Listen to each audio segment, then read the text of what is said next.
Nassim Varasteh, Canada's senior national team head coach for Kumite, WKF Athlete Entourage Commission, 2 times WKF Vice World Champion, 5-time Pan American Champion, 12-time Canadian National Champion. Shannon Nishi-Patton, 18-time National Champion, 2-time gold medalist Pan American Games, 2-time bronze WKF World Medalist, 2 times bronze female WKF team world medalist, 1 as an athlete, 1 as the coach. Coach female team at Pan American Championships and medaled in various championships. Barbara Maile Chinen, U.S. National Coach, coach of Junior World Champion, multiple Pan American Championship medalist, co-owner of Kachi Karate, Hawaii, Pan American Games medalist, Pan American Championships medalist, 12-time national champion. Christina Muccini, USA National Karate Coach since 2017, 2014 Coach of the Year from USA Karate, USA National Team Member 1992 to 2000, 2-time Pan American Games bronze medalist, 8-time US National Champion, manager of Toki Hill Martial Arts. Good morning, good evening. I'm Mina Yamazaki. This is actually kind of cool because I think I have competed with, against, and been coached against. And so I thought this was like a really cool opportunity. The topic of today is female coaches. And this is like a really, I think, star-studded panel. So I'm really interested in everything that you guys have to say. And the first question is, what are the steps to becoming a coach in your country? And so I know we have like a lot of US, but and then also Canada. So let's start with Coach Christina. You have to take the safe sport.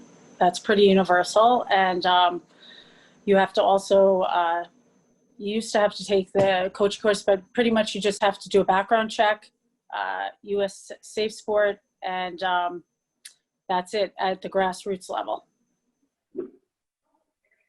Great.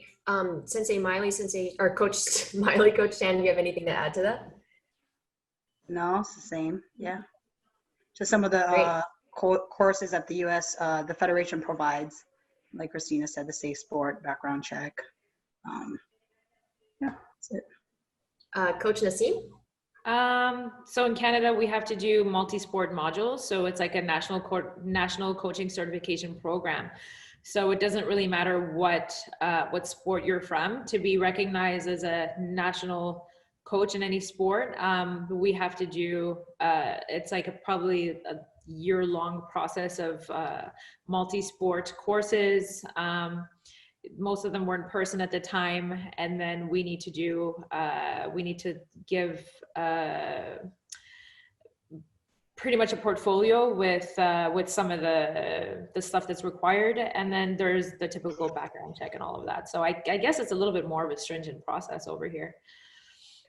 There used to be a coach's course that was required from USA Karate, but that's not the case anymore. All right, so next question is, please describe your journey to becoming a coach. And so so some of that is, what inspired you? What's your coaching style? What are your strengths? What do you bring to the table? Coach Christina. What inspired me, well, as a kid, I was exposed to like professional tennis, and that's what from there inspired me to be to really want to be an elite athlete. So that was my first inspiration. And then, you know, I had a full career and had a great journey. My coach was the USA head coach. So I got to witness a lot of planning and strategy and behind the scenes of, you know, programs for the athletes. And what the light bulb for me, the spark that really did it for me was we were at the USOC and in Lake Placid, New York, and everybody participated in testing on the team, and you had to do these series of exercises. They would basically categorize you as elite, I think recreational or developmental, based on your scores of specific exercises, how it measured your elite athleticism.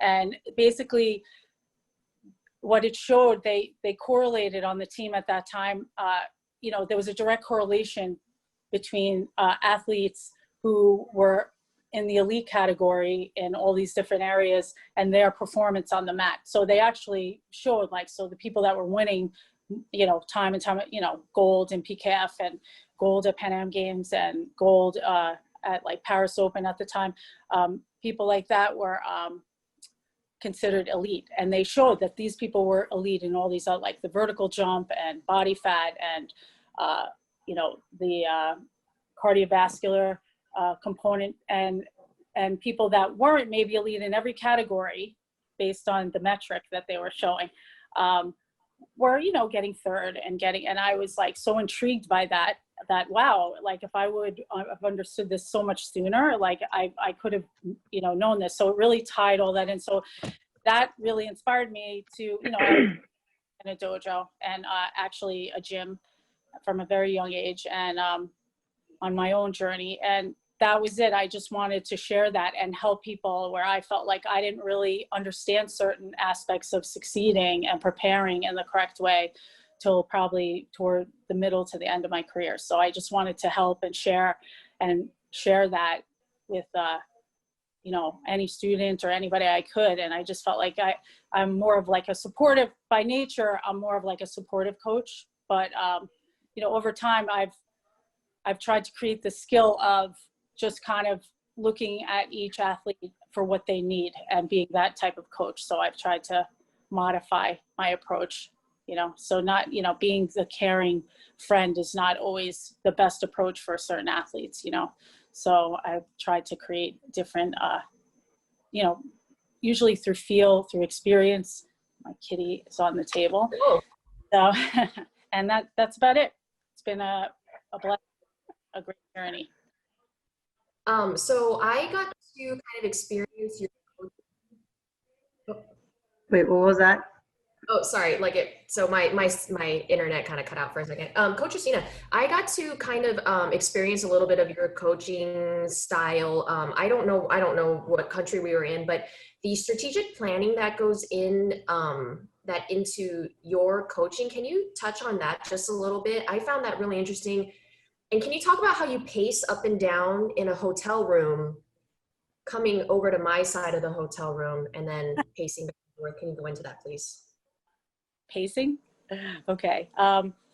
Basically, I look at, you know, what I ask the athlete, usually a series of questions, you know, and I just try to get a sense of, you know, what would make them perform best, you know, what approach should I take that will really key into what will make them feel the strongest out there. You know, some athletes need a lot of talking and support and reassurance, and some athletes need very little, maybe just key words at key times, you know, and, you know, words that make them feel strong and powerful and reassurance. And some athletes, you know, need very little talking and just specific things at the right moment, and strength. You know, coaching's changed now, you know, there's a challenge card, but back when I coached you, that wasn't the case. So I just try to figure out, and I try to look at their overall, you know, the model of how they, you know, their skills. And I try to, you know, give them the best tactical advice, you know, based on what I know about them. Sometimes I speak to their personal coach, you know, to get some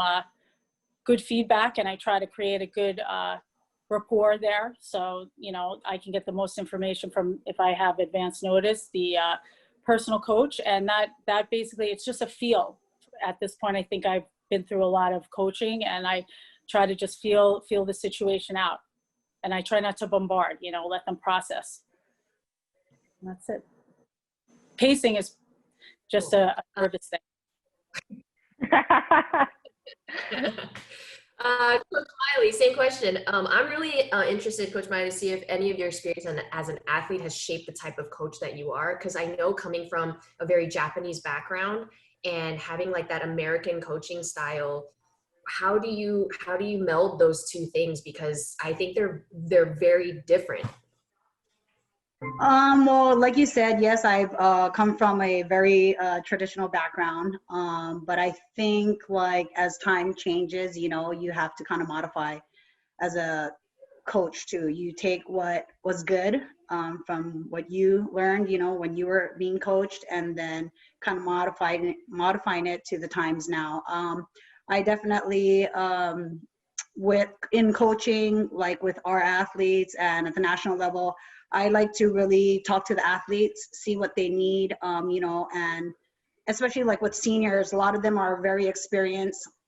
And so making sure that you're not like changing how, or changing what they need, you know, asking, you know, communicating with them, seeing what they need before, during, after, and then really try to implement that in my coaching. So with the juniors in our dojos and whatnot, you know, with the younger kids, obviously they need a little bit more structure. So, you know, a little bit more the traditional aspect, you know, really guiding them and whatnot. But as they get older, really trying to feel out what do they need, you know, kind of being a little bit more independent so that when they do travel and when they do compete at international level, they're not always being dependent upon you or your senseis at the dojo. So letting them have their own mind and having that independency of knowing what they need. Can you describe your journey to becoming a coach? And that could be anything from like what inspired you, what's your coaching style, what are your strengths? Actually, like probably same question of like how your athletic career maybe shaped the type of coach that you are. I would be interested in how you use humor, because being around you is always really fun and kind of like light, and it just always would always seem like a hey, we're hanging out today. Oh, by the way, we're gonna do some karate, and it always kind of felt like that. I don't know if that I feel like I was giving you what you needed, you know. No, I'm just joking. What inspired me? I think like I played a lot of sports growing up, and I think and I love sports. Like I love competition. Like I'm extremely competitive, but I think I knew from a young age, like karate wasn't like a sport. It was just like something like I was born to do. It's like a passion, like a love, like it was just a lot different than all the other sports I played. So I obviously, like basketball was kind of my thing, but then I gravitated more towards karate. And I think as I got older, my love and passion grew. And with the school that I was from a very young age, you're teaching and you're involved. And so it kind of, coaching and teaching was second nature, because it was like a responsibility from a young age. That's like what you do when you go on trips, whether you're of age to be in the ring, you're part of the whole process. You're in the staging room. You're, so I think I was almost groomed from my dojo to be able to teach, be able to coach. And then when I was done competing, it just seemed like the proper step to then go into coaching, because I just love competition. I love like my kids. I love athletes. Like I love the entire process. And so it just seemed natural, like that'd be the direction to go. And I was just fortunate to have the opportunity when I wanted it. And so I think inspiration, I think every sensei that I had, every coach that I had, good, bad, or whatever, like I think I learned from literally, I think I took a learning lesson from everyone. Even at nationals, like I love watching people coach, and I think I love more what people do before a match and after a match as a coach. And so I'm always like watching and observing, and I think learning. And so I think my inspiration is just from literally everybody. I can be even inspired by a parent on like what to do and what not to do. Like when a kid loses, and I'm just like, geez, like then I'm like, oh man, when I'm a mom, I don't want to be like that, you know? So inspiration everywhere. My style, I don't know. I think it's just who I am. I think every athlete needs something different. So if someone needs to stay light and happy, like I'm a competitor that's like very chill. Like I don't need intensity. I don't need overbearingness. Like I'm very chill. And so when I see athletes that need that, that's my comfort zone. And so I'm like, oh, this is like waking up, like it's supernatural. And then you have athletes that are like super intense and they need like that intensity. And for that, I'm like, okay, gotta get my game face ready. I gotta be something entirely different, but I can do this. I'm up for the challenge. So I definitely am probably more relaxed because that's like my, who I am. But I definitely think I'm able to be an amoeba in the situation to what the athlete needs. Like, I know Amy, like from like Hawaii, is like super intense. So like I'd have to adjust like my approach with her and like my face, my aura, everything. So I think my style changes based on who I'm working with. I'd like to think. I don't know. Cool. It just sounds like everyone's like so adaptable depending on the athlete. It just sounds like a very tough job. So yeah, thank you. So Coach Nassim, I am super interested. I have seen you as an athlete and then also move your way into the coaching like arena almost seamlessly. And so this is me from the outside looking in. I'm just really interested of how that transition took place, but also like, is this something that you always wanted to do? Because it's a year-long process. It's not an easy thing where you just show up and do, like you pay for a course that maybe you don't even have to take a test. So yeah. Coach, go ahead. It was actually a very smooth, I was still an athlete when I was coaching athletes. I was competing in the -60 weight class, and my student was also competing in -60, and I got the gold at nationals and she got silver. And I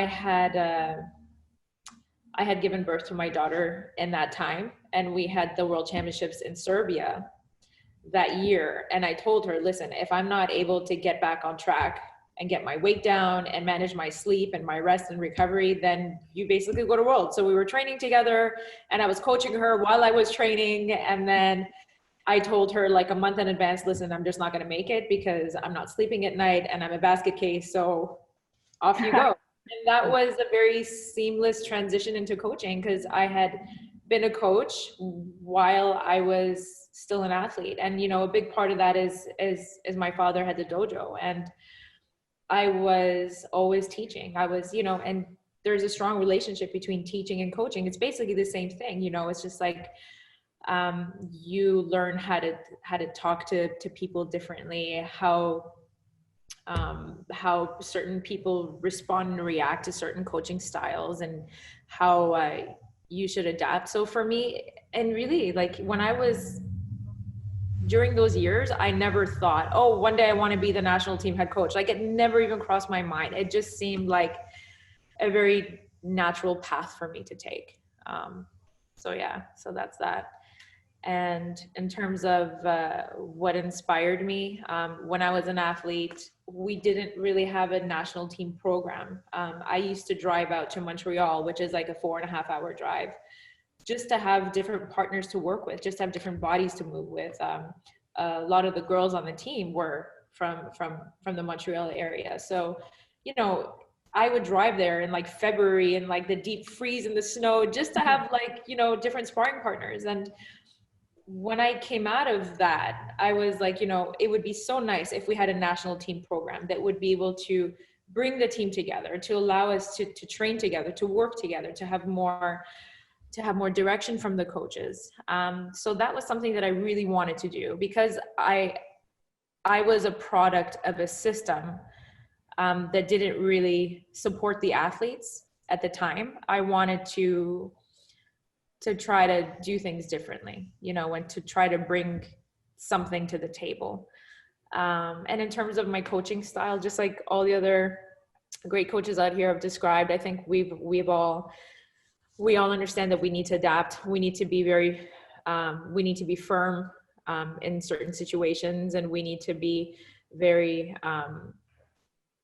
open and be able to collaborate with the athletes and really serve their needs. I think as coaches, our job and obligation is to be able to change and adapt our own coaching styles, to be able to to be able to allow the athletes to have their best performance, right? So I think everybody here understands that, and that's pretty cool.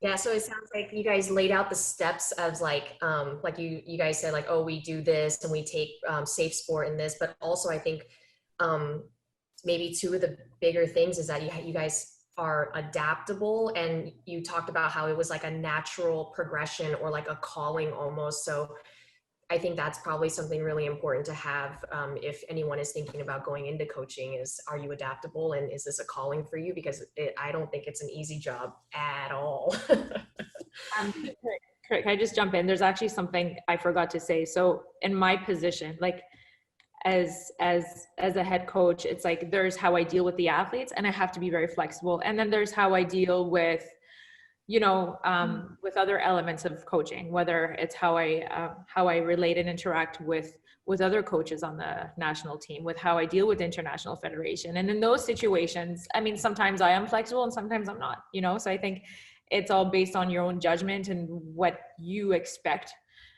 from your own efforts. So I think it's knowing when to be flexible and knowing when to put your foot down and be like, no, we should do it this way because this is the best for the athletes. So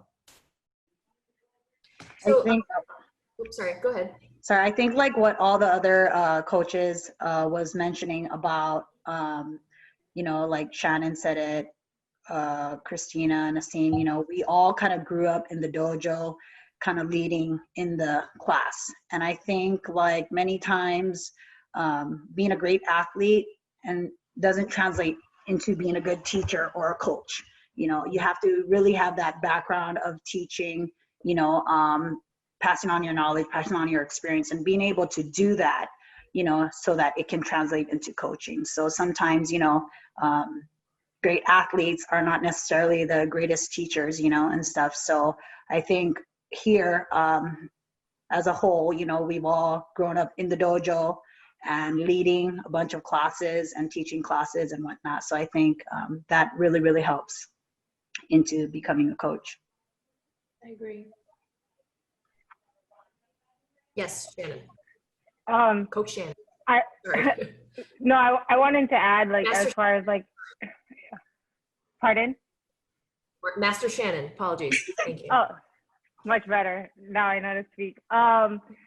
What I wanted to add was I, from a really young age, like my senseis or like my senpais or like who I considered like my big sisters, like I realized like the rapport and relationship with them made me like want to do better in the ring. Like, for example, whoever's listening, they might not know, but Miley's like been my big sister my entire life. Like she's the person I like looked up to, the person I wanted to be, the person like I wanted to make proud. And like Sensei John from like California, and a lot of instructors that like sincerely cared about me like as a human being. I knew like when I fought in the ring, like it wasn't just for myself. Like, and I find myself like as an athlete, like I did so much better when I knew I had that like love and support that was like super sincere. And so like my last experience at the games, like having, you know, Coach Maile in the chair was just like it was just like I wasn't just like fighting for me. It was like fighting for like everything we've been through, like how she's like always been there for me, like all these people that like were super supportive. So then like when I became a coach, I wanted the athletes to feel that, because I know when I was competing, like that meant everything to me. So it's like a sincerity, like knowing like I actually really care about you, not just like your medal or how you perform, but like as a human being.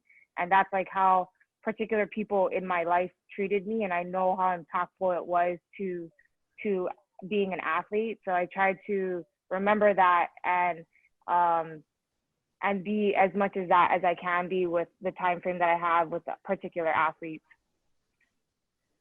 So yeah. Yeah. So I'm going to go off my question list really quickly, just because it just sounds like there is so much give when it comes to coaching. And where do you kind of like draw the line, or like how do you keep from getting too involved and like too emotional? And I don't like saying emotional when it comes to women, because it kind of like brings up like women are emotional and men are like passionate. So I'm sorry for using the word emotional, but how do you keep that balance? Coach Christina, Coach Nassim, you guys are both, Coach Maile, you guys are all moms. Like, so how do you balance that life? Like when you have athletes that are very high skilled and like elite, and then you have to, like, they take up a lot of your time, and how does that get done? Coach Christina? That's challenging, especially because I'm the type of coach, just like Shannon was saying, like, I want to give you so much unconditional support and be 100% all in with you, to know I have, and so I have your back 1,000%. And it's difficult because, when you're a mom, you have to be that for other aspects of your life as well, and you have to balance it all. And I found that challenging, to be everything. Before I had kids, I was coaching on the national team, and really that was not as complicated. My days were 12 hours in the dojo between the business, and I'd spend 2 or 3 hours every day training the elite athletes, getting ready. And if they couldn't make it that day, no big deal. I'll train you later or tomorrow. And it's difficult. I found that to be, as a mother, and very conflicting, because I felt like I wasn't really able to give enough. And I think that's hard. I think that in retrospect, I think having athletes that are it's hard to create that environment, because athletes, I look at myself as an athlete, and I didn't really acknowledge the sacrifices the coaches were making, like, until I had kids, and I looked at it like, wow, like all these coaches that were training me, and the national coaches were really sacrificing a lot, and time away from their businesses. So, until I had kids, I didn't really experience that level of conflict. So I found that extremely difficult. And I try to be more, I lay out a program ahead of time at this point, so that way there's no expectations that don't get met on either side. So that way we're more ahead of the game of what's expected, you can expect from me, and what I expect from you. And that way you don't get into this kind of like situation where you're putting a lot in and maybe not getting back, or the athlete feels you're not giving as much as they need. So planning and kind of managing expectations by doing really good planning. Right. And, I've gone back and I've evaluated things. I try to do it now, like at the grassroots level. So that way, like right off the bat, your first tournament experience, you understand, the coach's role, and the parents understand what the coach's role is. Like, they actually get like a printout and what's expected of them. And that way I feel like that brings the situation up a little more, so there's no disappointments, like they don't feel like the problem from what I see is like, you want to be all in. Sometimes you can't be, because you have other responsibilities that require your presence or, your energy. And I'm trying to like come up with a better system, so that way we don't reach those places where there's disappointment. Coach Maile? For me, the transition will, I feel like when I first started coaching, I needed to find out what the expectations were from the federation. I had a kid, and she was very young. So, making sure that I can do what's expected of them. And I think communication, I have a very supportive husband, a family, dojo senseis, Shannon here, Coach Shannon here, and, some of the juniors stepping up. And I think a lot of it has to do with that, being, having a good communication of letting them know what's going on, making sure you're getting coverage. So for me, when my daughter was a lot younger, it was really easier, because she didn't really understand, but as she got older, it was a little harder, but, communicating with her to let her know what mommy's doing, and, telling her that this is a competition, I'm going to this cool place, in the world. And, when I travel to some of these international competitions, talking with her, FaceTiming her, you know, a video call, video chatting. And I think also for me, you know, knowing what I can do and cannot do, you know, if there's competitions that I can't do, you know, like really letting the coaching staff know that, look, this is the competitions I can hit, this is competitions that I cannot do, you know, and stuff. So making sure there's also a balance too, you know, so that your family's not neglected, you know. So yeah, like I'm just very fortunate that, you know, I have a very supportive family, and they understand, especially my husband's in karate, so he knows it as well. And he was a former coach in Slovakia, so he understands, you know, the commitment and dedication. And then also in the dojo, you know, having a supportive dojo, understanding what I'm doing.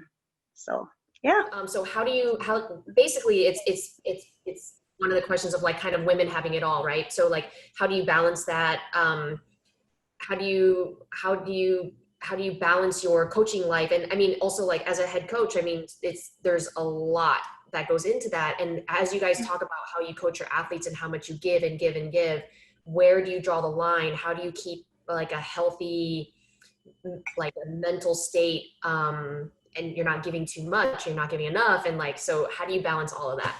You should see how mentally healthy we are after World Championship. Geez. So with the lifestyle, you know, I have 2 kids, I have a husband, I have a dojo, like a full-time club. It's just being able to use my time wisely, you know, just be like super efficient when I'm at work, just to use my time wisely. Like right now I do like my marketing, I do like some accounting, I do some, I teach. It's just doing everything, you know. And then when I'm home and I'm with my kids, I'm really with my kids. Like when I'm in a situation, I try to be as present as possible. And I think that's very important. And I talk to my kids all the time, you know. They're like, oh, mommy, how come you travel so much? How come you're always away? And I talk to them. I'm like, you know, maybe one day when you're older, you're going to be really proud of mommy, you know, because it's not easy, you know, it's something challenging. It's like just being in different time zones as frequently as we are and all that. And I think they're slowly getting to the age where they are starting to be proud of everything that I've done. You know, my mom is here to help with the kids. So, you know, if I didn't have the supportive environment, it would have never been possible. So my husband is supportive and my mom is there to help out. And at the dojo, I've set up a structure where I have different instructors here to help me, because I obviously wouldn't be able to step away. So I think one of the biggest things is just really being able to work with our strengths and also our limitations. You know, we're like, women can have it all, but we can't always be everywhere at the same time, you know. You know, even in coaching, it's like, I think the important things as a coach is to really be able to understand that I can't do it all. I can't be it all. So, you know, we have a coaching structure where we have different coaches who serve the athletes differently. And I think this is important. It's not like me always exclusively working with an athlete. We have different coaches who work in different capacities based on our own individual strengths and weaknesses. And I think this is also very important, is because this also allows us to, you know, we're all like basically part-time coaches. This is not our full-time careers. We all have our families, we have our clubs for the most part. So we really need to be able to make the most with our resources, whether it's how we resource our time and also how we resource the strengths of the people around us. So I think there's an art in that, you know, there's an art in being able to create that balance in your life, and to be able to recognize the strength of the people around you, you know, so that you can create that balance, and everybody is happy with it, I think. Do you guys think it's easier for male coaches to kind of to be doing the same exact things that you guys are doing? So they have families, they have dojos, they're coaching. Do you guys think it's easier for them? That is a sincere question. I am not baiting you guys at all to like say something like so scandalous or whatever. Your thoughts?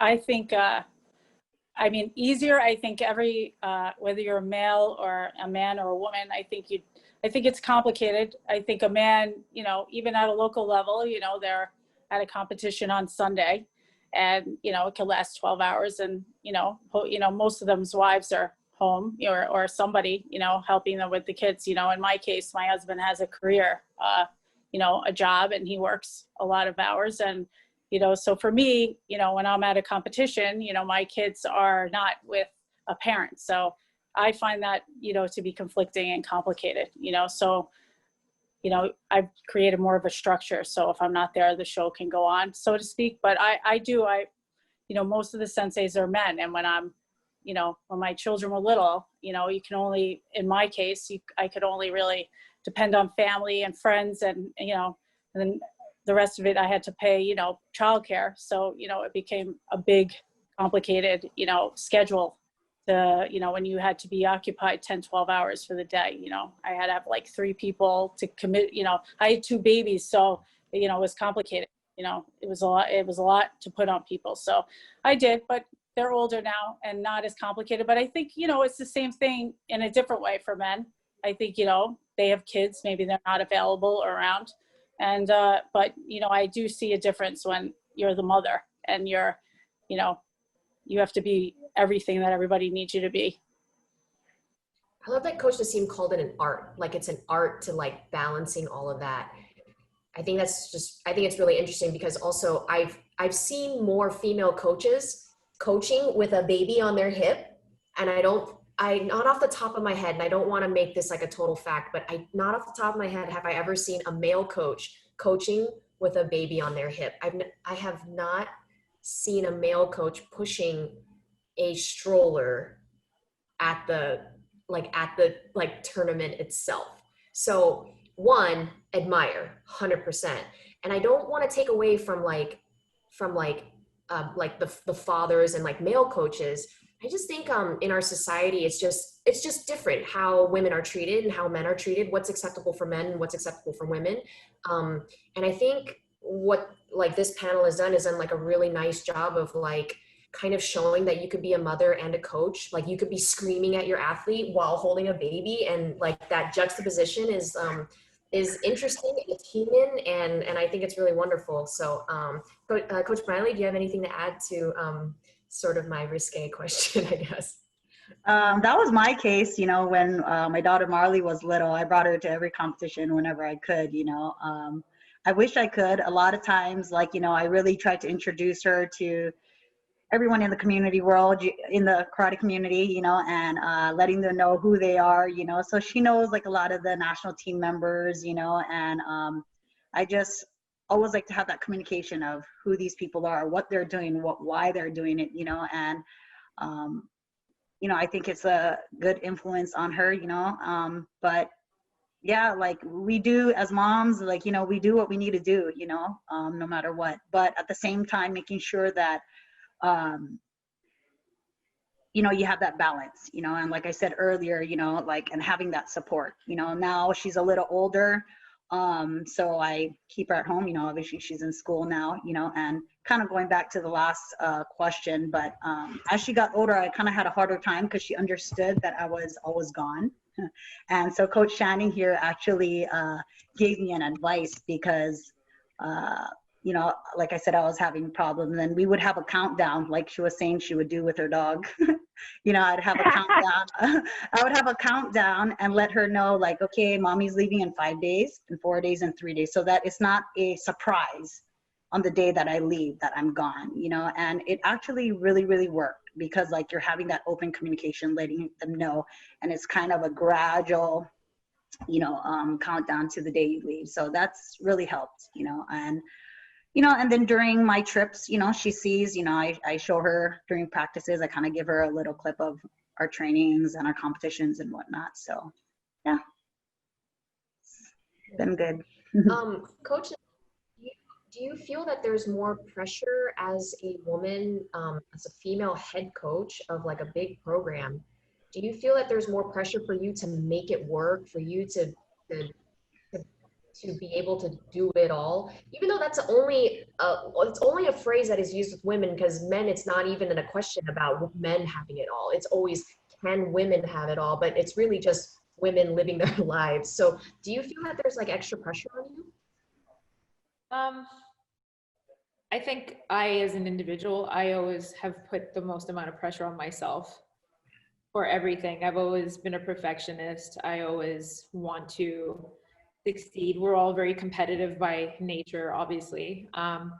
And I've always tried to not use people's negativity to motivate me. I don't think it's valid. I recognize that there could be that narrative out there that like, oh, she's a woman, she can't make it work, and like she's this and there's a lot of misconceptions and biases and all that, and I recognize them, but I don't pay attention to them because it's not a valid point. I think what's important for me is that I'm always able to work to my best potential, and I think that's always what has motivated me, because I think the pressure that I put on myself is sufficient. You know, I don't want to I don't want to internalize any negativity, because I think it takes away from the experience. Really, it does. I think you made a really excellent point of saying you don't allow other people's negativity to motivate you. I think that is a very cool takeaway that I just got from that. Thank you very much, Coach. Sexual harassment. Have you witnessed it? Have you seen it? Have you been a victim of it? And you guys don't have to answer that question. That is totally up to you. And what lessons can you pass on to the next generation of female coaches that are coming up? Let's start with Coach Christina. Not really. Personally, I haven't experienced any as a coach, or, you know, I mean, I haven't been an athlete in a long time. Nothing to speak of that stands out in my mind. I think there's more, like Nassim said, like there's always biases, you know. People would always say, oh, Christina, she's the women's coach. But I was a coach that was a woman that just coached men and women. Like there's bias like that. I have never experienced anything derogatory in the capacity of sexual harassment. But what I would tell any other coaches that, you know, just really know your stuff and know your rules and the way you present yourself. And I think that the way you're perceived, and if you really are, you know, be very astute to the rules and really knowing things maybe a little better than everybody else. And I think it will reflect in the way, you know, I'm not saying that, you know, you could be sexually harassed anyway, obviously, but I just think that the way you present yourself will determine, you know, that you're serious, you know, and be treated as a professional, and, you know, and accordingly. So I just think that knowing the rules, knowing your stuff, being on point with what you do, I think people will treat you with a mutual respect, man or woman. So I guess maybe I can like rephrase the question as in, do you think you've ever been treated differently because you're a female coach? Possibly. Not sexually harassed, but you know, not really. I'm not gonna, I really can't say that has affected, you know, I never really looked at it that way. You know, I was, in 2007, I was a female coach. I filled obviously a need at the time. And, but I've been a business owner in a dojo for 20 years, and I never looked at it that way. It wasn't something like being a woman that I had to show anything. It was never really something that I carried with me or felt like, you know, I think that you're challenged no matter who you are. And I think that I never let the fact that I'm a woman, you know, kind of determine anything. If I felt like I wasn't doing well at something, I didn't attribute it to that. And maybe it was, I just tried to get better at whatever that was, present myself in a more official capacity by improving, you know, just that's been my personal experience. Coach Maile? Can you repeat the question? Sorry. So is it more, go ahead. So it's regarding sexual harassment. So Okay. like, have you witnessed it? Have you experienced it? Have you seen it? Like basically all facets of it. But and if not, then like, do you think you've been treated differently, good or bad, because you are a female coach? I haven't really witnessed any like sexual behaviors, you know. I think like jokingly people make like, you know, remarks or whatnot, for myself specifically, but I'm very vocal about it, you know. But any like severe sexual harassment, not at all. For myself, being treated differently, no, I can't really say I've been treated differently. I think as colleagues, we all have mutual respect towards each other. If there's a problem or whatnot, if I have a problem, I definitely will bring it up, you know, and hopefully, you know, your colleagues do the same. So yeah, I don't necessarily have any experience, any sexual harassment. Yeah. Coach Shannon? Nah. No, I mean, I've never experienced it, never witnessed it.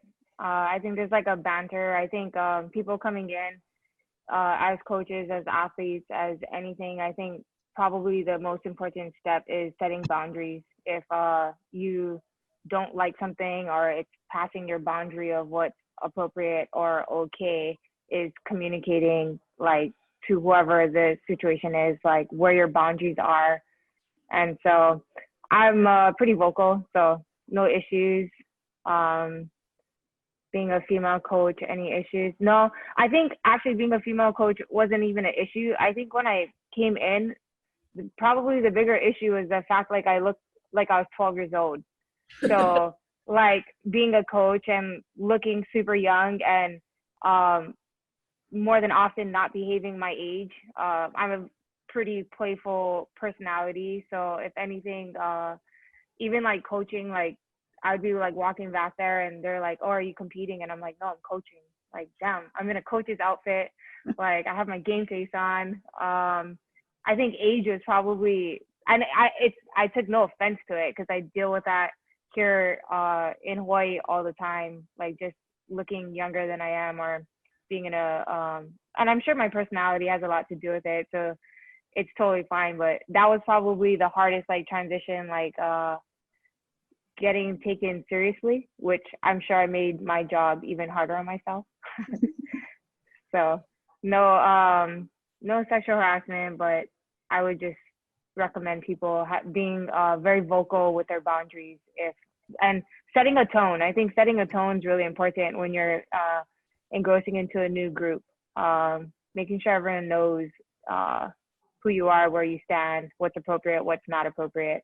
And so once you set the tone, I don't think anyone, well, for me, no one, there's no issues. So that's really interesting. So like the three of you guys talked about kind of like being vocal and setting boundaries and like, or like a version of that. But don't you think that possibly like that should not be a thing that you guys have to do if sexual harassment actually wasn't an issue? So you wouldn't have to go in and set a tone and except for the coaching portion. So you would have to set a tone of what type of coach you are, but not because you're a woman. And I don't want to joke about stuff like that. So I'm just curious as to what you guys think about that you have to go in and communicate what you guys think or oh, no, I'm sorry, I don't think that's appropriate, or like what are you guys' thoughts on that? I disagree. I mean, like, I don't think it's an issue. I think it's just like us being proactive if we did do that. Right. Like, I don't think like for myself, like setting a tone or setting boundaries or communicating how I felt, I never had an issue. It was making sure that issue never came. Like, so doing that was more of a proactive way to finagle my way in with the expectations and understanding with everyone around me. Coach. for me, because I never got to answer the first question about if we'd ever experienced it or witnessed it. So as you guys know, I'm part of our international federation, and we just last year and a half or so, we finalized the safe sport policy.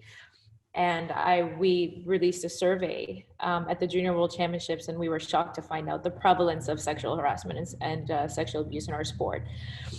And, you know, as an athlete, it's not something we talked about. We weren't at all educated on the topic. And, you know, afterwards we would sit down and talk about things. I was like, holy shit, like I actually did experience these things. I would go get treatment.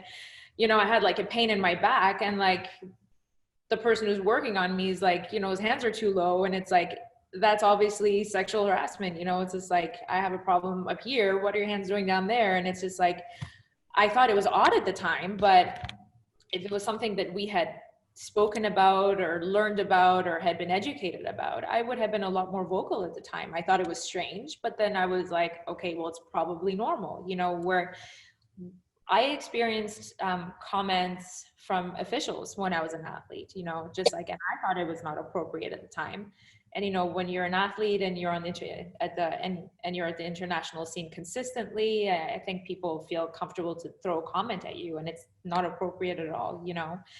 And at the time, again, there was like, we didn't have this dialogue that like, hey, talk about it. This is not right. We didn't have a means to formally complain about things as we clearly have now. I haven't experienced anything as a coach myself, but I've witnessed quite a bit. And I'm very verbal about things. I'm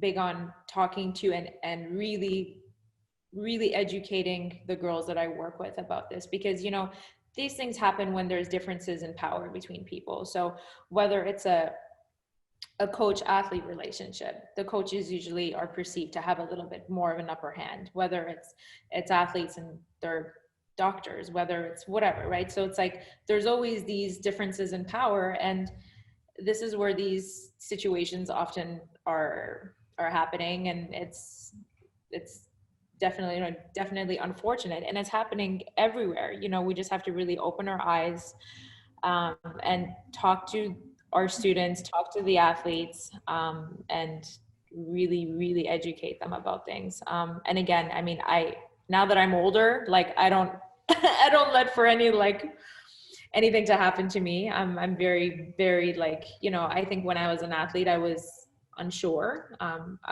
The boundaries, you know, sometimes in certain situations, you're like, should that official be saying that to me? Or like, does that doctor need to be like, you know, I mean, these things happen. And I think when you're not properly educated, things can happen, you know? So I've experienced it. I've witnessed it. And I'm really happy now that I'm proactive in putting together safe sport policies, creating content on the website of the World Karate Federation, where the athletes can actually go and make a formal complaint, you know, just in case they're afraid to go talk to their coaches. Because, you know, sometimes an athlete is afraid of like some sort of consequences from their national federations to be like, oh, you can't complain against the coach. You know, I mean, like for us in North America, I think we're lucky, but I think in a lot of countries, women's rights are not really, are not upheld at all. You know, women don't have a voice. So I'm happy to be part of that movement, and I'm really proud of that. That's cool. Coach, what do you say to the athletes? So you talk about like educating and being vocal, but what exactly do you tell them of, like, maybe like step by step of like, or like what examples do you give? Yeah, how do you talk to athletes about sexual harassment? So we actually we created a really nice presentation where it's super easy to understand, where you define the different types of harassments. There's verbal, and now with cell phones and tech, there's like cyber stuff. It's like sending inappropriate texts, inappropriate images, requesting of inappropriate images. So it's really just like breaking things down and then teaching the athletes, like, this is what's okay and this is what is not okay. And I think it's just really just like clarifying things, because sometimes we're not sure. Something happens and we're not sure. Somebody says something and we're not sure. And it's just telling them that this is not right, you know. And it's not just for the girls. It's also letting everybody around know, like, you can't do this. You can't be like requesting for, you know, a girl's photo before she weigh-ins without her clothes on. Like, you can't do that, you know? So it's like, I think it's really just making things clear to everybody, you know, whether it's the athletes, the officials, the coaches, the doctors, everybody around needs to know what is acceptable and what is not. So really, I think it's not just sitting down with the athletes, it's having the conversation with everybody. What would you like for the next generation? Like, so you guys have this great platform, and we're, especially the time that we're in right now, right? Where we're talking about all sorts of things, and there's social media, and there's so many ways to communicate things. What do you want to tell the next generation of up and coming coaches? Coach Christina? I just think setting boundaries, what Shannon said, is very important, especially, and I think communication and expectations are extremely important. I think, you know, and I'm talking more about like your personal students, you know, the federation, I feel like that's different, but with your own personal students, because that's a much closer relationship when you're training athletes too. And I think at the grassroots level, like right in the very beginning, like creating a healthy expectation by communicating the coach-athlete relationship. And so parents and athletes and yourself are very, you know, cohesive, and you see things from a level of, well, this is what I can expect from my coach, and this is what I can expect from them. And if I'm unhappy with it, you know, obviously you can voice your opinion. And as a coach, you can define, you know, what your expectation is, you know, their commitment to training, their, you know, their approach to competition, you know. So I think that that's really important. I think that, you know, if anything could come out of this generation, and this is just not unique to the sport of karate, because I've researched a lot of other situations, that I think coaching on a whole, and I think it will benefit women, and I think it'll benefit the whole industry, is if it can be more, I think it's considered a profession, but I don't think there's a scale of, obviously what I was saying about expectation, but also, you know, still coaching is largely volunteer. So outside of your school and outside of your business, if you own the business you're teaching, it's volunteer. So, you know, you're spending hours and hours. And for myself, like, you know, my students come to class, but then I spend, you know, hours training them outside of that, especially for, you know, level. So I'm just saying, if there can be more of like an industry scale created for coaching, because I've actually seen in track and field and our sport that the expectations get really crossed, and as the relationship develops, it can, you know, I think the relationship will be more successful if it's healthier and there's guidelines and like a scale of what's consistent within the sport, and it's considered more of a skilled profession where your time is valuable and, you know, it's not so gray and volunteerish. Coach Maile, so final thoughts on your role as a female coach. What is the message you want to give to the up and coming generation? I think for me, just in life, like, be passionate in everything that you do. Like, you know, do it because you love it, and just give it your all, you know, and communicating, you know, communication in life, in coaching, in karate, you know, and stuff. So yeah, I think just bottom line, like, love what you do, be passionate. Yeah. Great. Coach Shannon.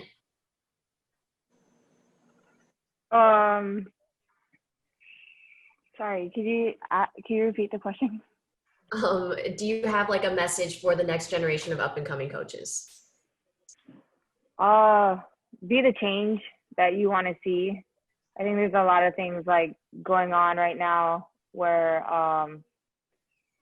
things are heightened, and, you know, society, and like, just, I think everyone needs to come from a place of love I think there's a lot of hatred and anger and fear and all kinds of craziness. So be the change that you want to see, be the example that you should be for your students, kids, everyone around you.